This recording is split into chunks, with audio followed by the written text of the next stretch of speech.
Do you know that Roger Federer is the only tennis player who has managed to reach billionaire status primarily from his tennis gig? It is a no-brainer that Federer is a household name in the tennis world. He is a tennis prodigy. He remains one of the greatest players of his time. He is known for his incredible skills on the court and off the court for his undeniable charismatic persona. But how did he manage to reach billionaire status from playing tennis only? It certainly cannot be from the prize money he earned throughout his successful career. But then how he reached billionaire status remains a burning question. Curious?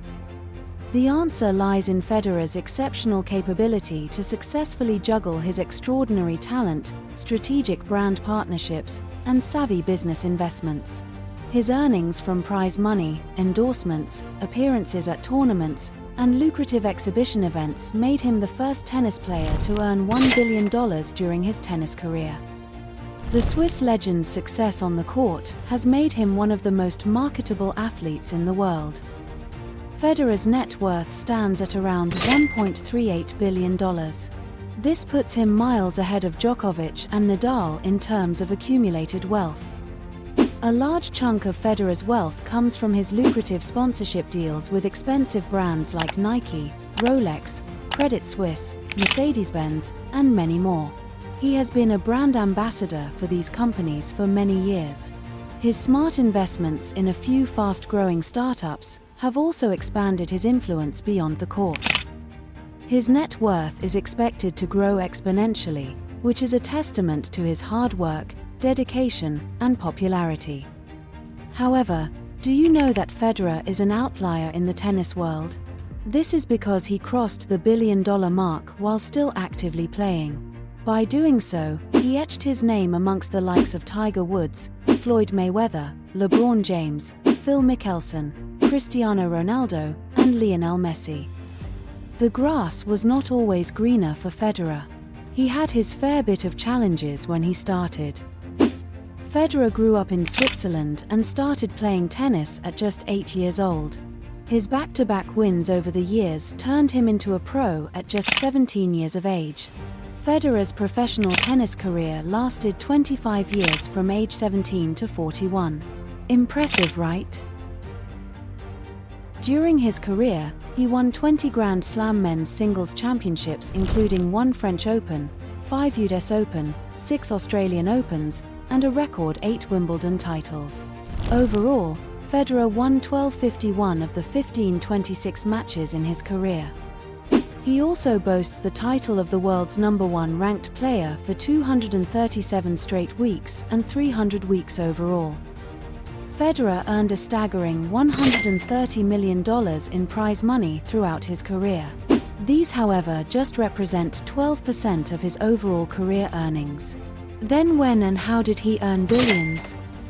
Let us take a nosedive and explore the nitty-gritty of his billionaire status. In 2002, Federer began his professional career as a client at IMG with Bill Ryan as his agent. But things turned south when Bill Ryan exited the company due to undisclosed reasons. Ryan's departure came at an unfortunate time when Federer was in the middle of negotiating a new deal with Nike. Under the new deal, Federer was eyeing to increase his current deal. But rather than just signing with a different agent at IMG, Federer decided to leave the agency altogether. He eventually decided to be represented by his family, primarily by his father. Subsequently, he signed a deal with Nike worth about $2 million annually. While this seems like hitting a jackpot for some 21-year-old kid, for Federer the amount was far below the market value. This deal left Federer at a significant disadvantage.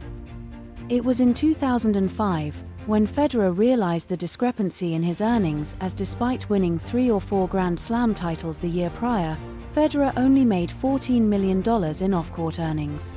His earnings were considerably lower than players like Andre Agassi and Maria Sharapova. He immediately took action and started to look for another agent. Meanwhile, Ted Fortsman's private equity firm acquired Federer's old agency, IMG. Eventually, Ted asked former world #1 women's tennis player Monica Seles to set up a meeting with Federer. The two men met subsequently and ended up bonding over shared interests. But the turning point that made Federer reunite with IMG was Tony Godsick. Monica Sales endorsed Godsick as he represented Sales earlier. Between 2005 to 2010, under Godsick's representation, Federer's annual earnings grew by 207%, i.e. from $14 million to $43 million through his deals with Mercedes-Benz and Rolex. Federer then went on to sign a 10-year deal with Nike in 2008 with over $10 million annually. By 2013, Federer's annual earnings rose to $71.5 million, representing a 66% increase from 2010. This placed Federer second on Forbes' 2013 as one of the world's highest-paid athletes. He secured his spot just behind Tiger Woods and ahead of Kobe Bryant. It was then when Federer decided to take a gamble and decided to leave IMG again to go out on his own. But this time he took his long-standing agent and business partner, Tony, with them. The two left IMG and created Team 8, a boutique sports agency. This allowed Federer to build a business around himself.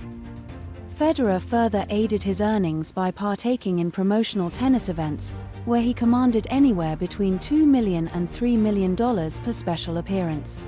In 2019, he made a whopping $15 million for just 5 exhibition matches on a tour in South America.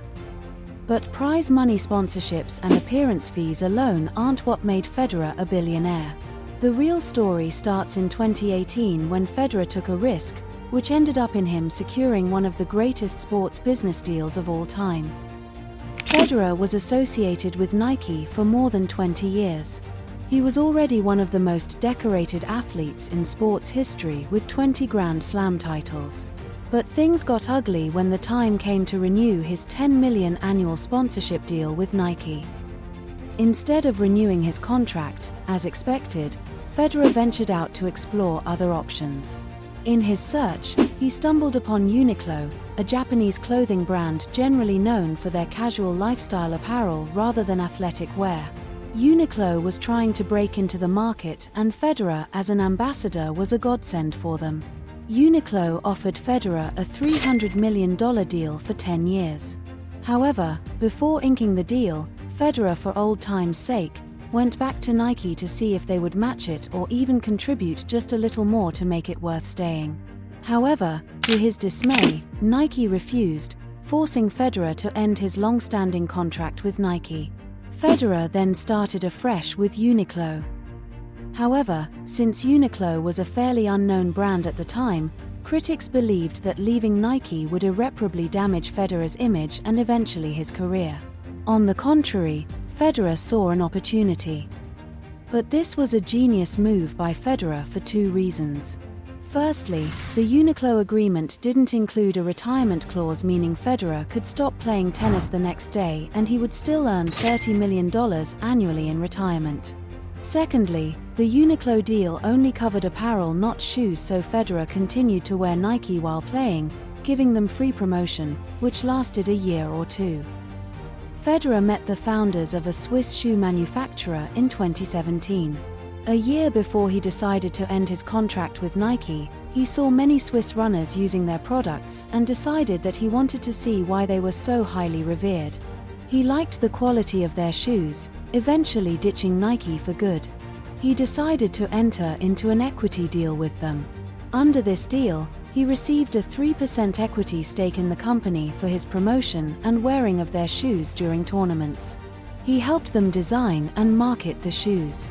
But here is the craziest part: just 2 years after signing the deal with Onrunning, the company ballooned massively to the point where Federer's 3% stake was worth a whopping $600 million. This was a slap in the face to the critics who questioned Federer's decision and thought that leaving Nike would end Federer's career. But eventually things turned out better for Federer as he went on to establish his charity foundation. Federer's long list of sponsorships doesn't only include Uniqlo. He has partnered with multiple brands including watches, cars, jewelry, and most other luxury things. His Mercedes-Benz collaboration has resulted in him owning a large car collection on top of the estimated $5 million a year that he earns from the collaboration. Federer is also one of the best-known ambassadors for Rolex. You won't see him lifting a trophy without one of the luxury watches on his wrist. He handpicks each one of them to match them with the tournament. This sets him apart from other professional athletes. He remains vigilant of his commitments. He knows how to endorse his sponsors at all times. Unlike many of us who can easily forget to put on a watch amidst the adrenaline rush and multiple thoughts coursing through the mind, Federer reliably promotes all his brands with class and elegance. Federer has worked incredibly hard at his craft and finished his career as one of the best players in history. He has built a personal brand and a financial empire that's unlike anything, which perhaps might be his most impressive accomplishment.